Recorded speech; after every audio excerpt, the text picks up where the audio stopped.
అదే RTV app వార్తల్ని క్షణాల్లో చదివే అవకాశం ఉంటుంది. ఒక న్యూస్ పేపర్, ఒక టెలివిజన్ ఛానల్ మీ చేతుల్లో ఎప్పుడూ ఉంటాయి. Welcome to RTV. నేను శివరామకృష్ణ. ప్రస్తుత రోజుల్లో ఎవరి దగ్గర చూసినా ఈ క్యాన్సర్ అనే మహమ్మారి పేరు ఎక్కువ వినిపిస్తుంది.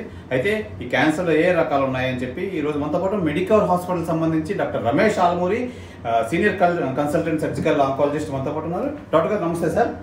నేను doctor Ramesh, senior surgical oncologist and robotic surgeon, Medicover cancer institute ఉన్నానండి. డాక్టర్ గారు, ఇందులో కామన్ గా క్యాన్సర్ అంటే ఏమిటి అసలు?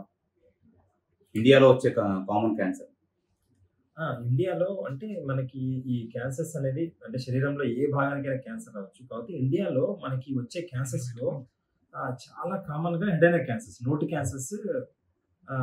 క్యాన్సర్స్ కనీసం 30% ప్లేస్ నోటి క్యాన్సర్స్ ప్లేస్ చేస్తూ ఉంటాయి. ఇంకా తర్వాత ఫీమేల్స్ లో బ్రెస్ట్ క్యాన్సర్ కామన్ గా, ఇంకా మగవాళ్ళల్లో లంగ్ క్యాన్సర్, ఇంకా వేరే ఇతర క్యాన్సర్లు కొలోరెక్టల్ క్యాన్సర్స్ అన్నీ ఉంటాయి అన్నమాట. దీంట్లో ఏంటంటే ఎక్కువగా మనకి ఈవెన్ నార్త్ ఇండియాలో కానీ ఎక్కువగా నోటి క్యాన్సర్ ఎక్కువ చూస్తాము. అయితే ఈ నోట్ క్యాన్సర్ కి ప్రధాన కారణాలు ఏమిటంటారు? నోటి క్యాన్సర్స్ కి మెయిన్ రీజన్ 90% పేషెంట్స్ లో ప్రధానమైన కారణం ఏంటంటే టొబాకో. అంటే ఎక్కువగా ఏంటంటే టొబాకో 2 ఫార్మ్స్, అంటే ఎలాగంటే స్మోక్ ఫామ్, అంటే మామూలుగా సిగరెట్స్ కానీ ఏదైనా బీడీలు కానీ చుట్టలు కానీ ఏవైనా తాగడం అంతా కూడా మన స్మోక్ ఫామ్.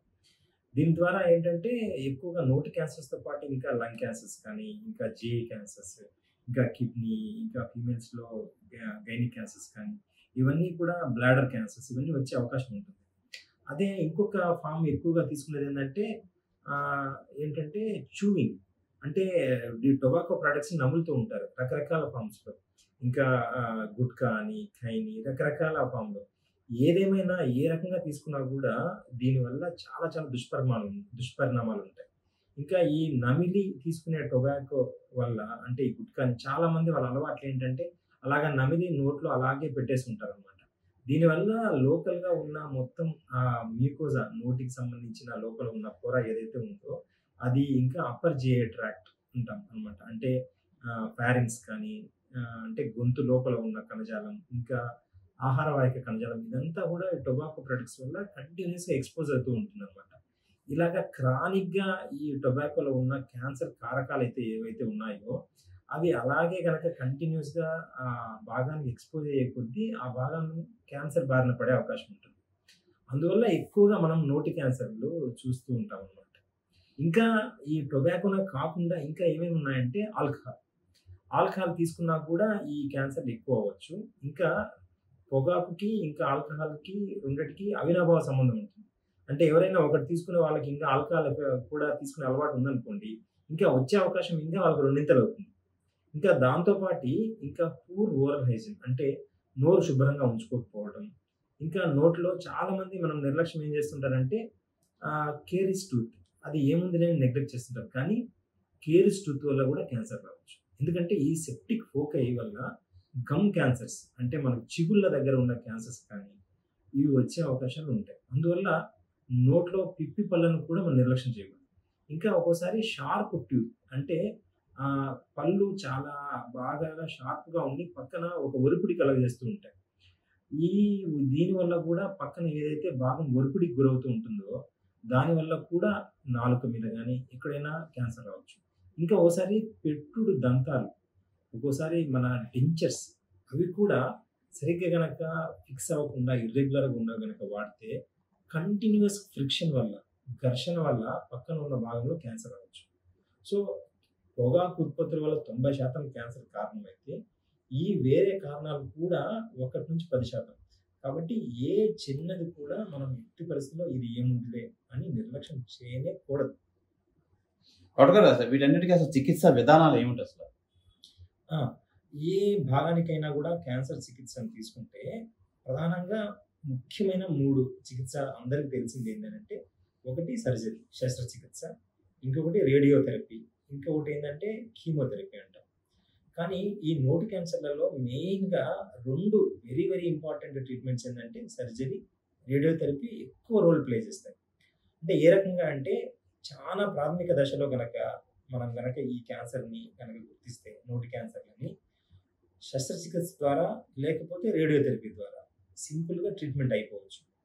కానీ ఒకవేళ కనుక స్టేజ్ పెరుగుతూ వచ్చింది అనుకోండి, అంటే లోకల్గా అడ్వాన్స్ స్టేజ్లో ఒక్క ట్రీట్మెంట్తో సరిపోదు. కేవలం శస్త్రచికిత్స కానీ లేదంటే రేడియేషన్ ఇస్తాము అని అంటే అది క్యూర్ అయ్యే ఛాన్సెస్ తక్కువ. ఇటువంటి సిచ్యువేషన్స్లో మేము ఏంటంటే మల్టీ మొడాలిటీ ట్రీట్మెంట్ అంటాం. అంటే ఒక చికిత్సా విధానం కాకుండా అన్ని రకాల చికిత్సా విధానాలు కలిపి పేషెంట్కి ఇవ్వడం జరుగుతూ ఉంటుంది.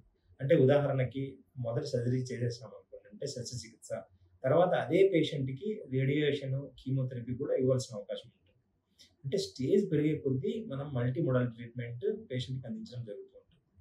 ఇంకా ఈ వేరే భాగంలో వచ్చే కనుక క్యాన్సర్స్తో పోలిస్తే నోటి క్యాన్సర్స్ ఎందుకు మనం ఎంత జాగ్రత్తగా ఉండాలి అని ఎందుకు అంటున్నామంటే ఈ చికిత్స తర్వాత వచ్చే మార్బిడిటీ అంటే వేరే ఏదైనా భాగంలో క్యాన్సర్ వచ్చింది అనుకుందాం, దాన్ని తొలగిస్తాం కానీ పేషెంట్కి ఎటువంటి ఇబ్బంది కలగకపోవచ్చు ఒక్కోసారి. కానీ నోటి క్యాన్సర్ల వల్ల వచ్చే శస్త్రచికిత్స తర్వాత చాలా మందికి ఏంటంటే మింగడానికి కానీ మాట్లాడడానికి కానీ చాలా ఇబ్బందులు గురవుతూ ఉంటారు. ఒకసారి మేము నోటి క్యాన్సర్ సర్జరీ చేసినప్పుడు దాంతోపాటు దవడ ఎముకను తొలగించడం జరుగుతూ ఉంటుంది. ఆ తర్వాత వాళ్ళు మాట్లాడడానికి కానీ నమలడానికి కానీ చాలా చాలా ఇబ్బందులు పడుతూ ఉంటారు. అందువల్ల చెప్పేది ఏంటంటే ఇది రాకుండానే చూసుకోవాల్సిన బాధ్యత అందరికీ ఉంది. డాక్టర్ గారు, ఈ రోబోటిక్ సర్జరీ వల్ల హెడ్ అండ్ నెక్ క్యాన్సర్స్ లో ఉపయోగాలు ఏమిటి అసలు? దీనివల్ల రోబోటిక్ ఇప్పుడు రోబోటిక్ సర్జరీ అంటే అందరికి కూడా ఒక అవగాహన వస్తుంది ప్రజల్లో. ఎందుకనంటే రోబోటిక్ సర్జరీ అనేది ఒక శస్త్రచికిత్సలో ఒక లేటెస్ట్ అడ్వాన్స్మెంట్, అంటే కొత్త చికిత్సా విధానం అంట. అంటే ఈ రోబోటిక్ అనేది ఏంటంటే ఇది కూడా పూర్తిగా వైద్యుల చేత చేసే సర్జరీనే, అంటే డాక్టరే చేస్తారు, కాకపోతే రోబోటిక్ అసిస్టెడ్ అంటాం అనమాట. అంటే యూజువల్గా రోబోటిక్ సర్జరీస్ అన్నీ కూడా ఒక క్యావిటీలో, అంటే థొరాక్స్లో, అంటే లంగ్స్కి కానీ లేదంటే ఆహారవాకి ఈసోఫేగస్ క్యాన్సర్స్కి, జిఐ ట్రాక్ట్కి, అంటే అబ్డామిన్ లోపల చేసే అన్ని, అంటే కిడ్నీ, స్టమక్ క్యాన్సర్స్కి, ఇంకా పెద్ద పేగు క్యాన్సర్స్కి, గైనిక్ క్యాన్సర్స్కి సాధారణంగా చేస్తూ ఉంటాము. కాకపోతే ఇదే రోబోటిక్ సర్జరీ వల్ల హెడ్ అండ్ నెక్ క్యాన్సర్స్లో కొన్ని పర్టికులర్ ఏరియాలో చాలా చాలా ఉపయోగం ఉంటుంది. ఎందుకంటే రోబోటిక్ సర్జరీ యొక్క ఉద్దేశమే చాలా తక్కువ స్కార్తో, అంటే ఎక్కువ స్కిన్ మీద మనము కట్ చేయకుండా చాలా మినిమల్ చిన్న చిన్న హోల్స్ ద్వారా మాత్రమే పెట్టి ఇన్స్ట్రుమెంట్స్ని పంపించి ఏదైతే క్యాన్సర్ ఉన్న భాగాన్ని తొలగించి తక్కువ రోజుల్లో, అంటే తక్కువ బ్లడ్ లాస్తో, తక్కువ పెయిన్తో పేషెంట్ని త్వరగా రికవరీకి మనం చేయడమే ఈ రోబోటిక్ సర్జరీ యొక్క ముఖ్య ఉద్దేశం. ఇది హెడ్ అండ్ నెక్లో కూడా ముఖ్యంగా బేస్ ఆఫ్ ది టంగ్, అంటే ట్యూమర్స్లో, అంటే ఏంటంటే ఓరోఫారెంజియల్ ట్యూమర్స్లో, అంటే అది లోపల అనమాట, అంటే ఆ ఏరియాని యాక్సెస్ చేయడం. అంటే ఈ టెక్నాలజీ సాధారణంగా తెలియకపోవచ్చు, కానీ కొన్ని ఏరియాస్లో మనం సాధారణంగా మనం యాక్సెస్ చేయలేని ఏరియాల్లో ఈ రోబోటిక్ చికిత్స విధానం ద్వారా పేషెంట్కి ఏమాత్రం ఇబ్బంది లేకుండా, మింగేదానికి ఇబ్బంది లేకుండా చేయొచ్చు. అది ఒక ఇంపార్టెంట్. ఇంకోటి ఏంటంటే థైరాయిడ్ సర్జరీస్, లేటెస్ట్గా థైరాయిడ్ సర్జరీ, అంటే మెడ మీద పెద్ద స్కార్ కానీ, అంటే ఏదైనా ఆపరేషన్ చేసినట్లుగా ఉన్న మచ్చ కానీ ఏం లేకుండా ఈ థైరాయిడ్ని కంప్లీట్గా రిమూవ్ చేయడం, ఇవన్నీ కూడా ఇప్పుడు హెడ్ అండ్ నెక్ క్యాన్సర్స్లో మేము రోబోటిక్ ద్వారా చేసే నూతన చికిత్స విధానం. డాక్టర్ గారు, అసలు ఈ మొత్తం ఈ క్యాన్సర్ అనేటికి ప్రజలకు మీరు ఇచ్చే సందేశం ఏంటి?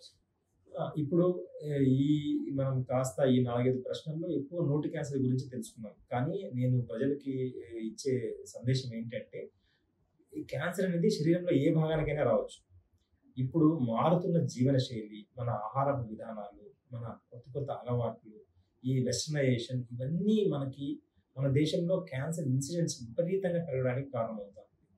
ఏదేమైనా ఎప్పుడైనా ఒక్కటే గుర్తుపెట్టుకోవాలి, ఏదైనా రాకుండా మనం కాపాడుకోవాలి. అంటే prevention is always better than cure.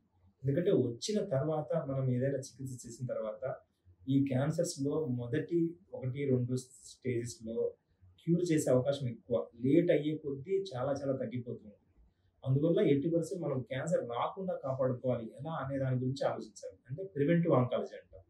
దీంట్లో అందరూ కూడా ఒక ఆరోగ్యవంతమైన జీవన శైలి అలవర్చుకోవడం, చక్కని ఆహారపు అలవాట్లు, రోజు వ్యాయామం చేయడం, మంచి నిద్ర, మన ఇమ్యూనిటీని కాపాడుకుంటూ ఉండడం, ఇంకా మన బ్లడ్ ప్రెషర్ని కానీ అన్నిటిని కూడా కంట్రోల్లో ఉంచుకోవడం, ఇంకా ఎటువంటి దురలవాట్లకి, ముఖ్యంగా ఇప్పటి యువత ఏదైతే ఉందో ఈ పక్కన ఉన్న స్నేహితుల ఇన్ఫ్లుయెన్స్ వల్ల కానివ్వండి, ఏదైనా బహుశా ఇంటర్నెట్ కానీ దేనివల్ల కానివ్వండి, రకరకాలుగా చెడు వ్యసనాలు బాధపడుతున్నారు.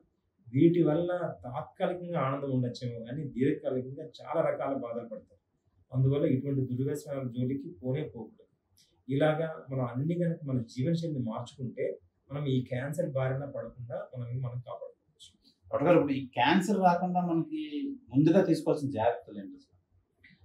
క్యాన్సర్ రాకుండా అంటే మీరు అన్నట్లుగా ఏంటంటే ఇప్పుడు ఆల్రెడీ నేను చెప్పినట్లుగా ఏవైతే మంచి జీవనశైలి ఇవన్నీ మనం అలవర్చుకుంటూ చక్కని ఆహారం, ఎక్కువగా ఈ ఫ్రైడ్ ఫుడ్స్ కానీ ఏమీ తీసుకోకుండా ఈ వీలైనంత వరకు మన ఆహారంలో ఆకుకూరలను కానీ పండ్లను కానీ ఎక్కువ చేర్చుకుంటూ ఉంటే కనుక మనకు కొద్ది మేర మనం ఈ చాలా క్యాన్సర్ని రాకుండా మనం కాపాడుకోవచ్చు.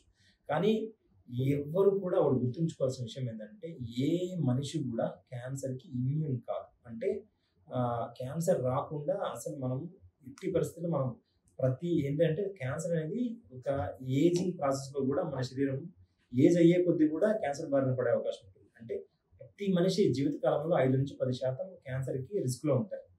కానీ మనం కనుక అడిషనల్గా ఏవైతే ఇప్పుడు మన జీవనశైలిలో మార్పులు ఇవన్నిటి వల్ల ఈ ముప్పు 3-4 రెట్లు పెరిగిపోతుంది. అందువల్ల మనం కనుక ఏ మాత్రం ఈ మన ఆధునిక జీవనశైలికి పోకుండా మంచి జీవనశైలి కనుక అలవర్చుకుంటే కనుక ఆ రిస్క్ని మనం తగ్గించగలుగుతాం. జీరో చేయడం అనేది అది ఎప్పటికీ అవ్వదు. Right doctor, thank you. ఏ విధమైన జాగ్రత్తలు తీసుకోవాలి, అసలు ఎలా దీన్ని హ్యాండిల్ చేయాలి అని చెప్పి doctor Ramesh Almuri, consultant surgical oncologist మనకు చెప్పారు. మరిన్ని హెల్త్ అప్డేట్ కోసం చూస్తున్నాండి RTV. కెమెరామెన్ రావణ్ కుమార్తో శివరామకృష్ణ, RTV, విశాఖపట్నం నుంచి. మరిన్ని వీడియోస్ కోసం ఛానల్ ని సబ్స్క్రైబ్ చేయండి. లేటెస్ట్ అప్డేట్స్ కోసం వాట్సాప్ ఛానల్ ని ఫాలో అవ్వండి. ఆ లింక్ డిస్క్రిప్షన్ లో ఉంది.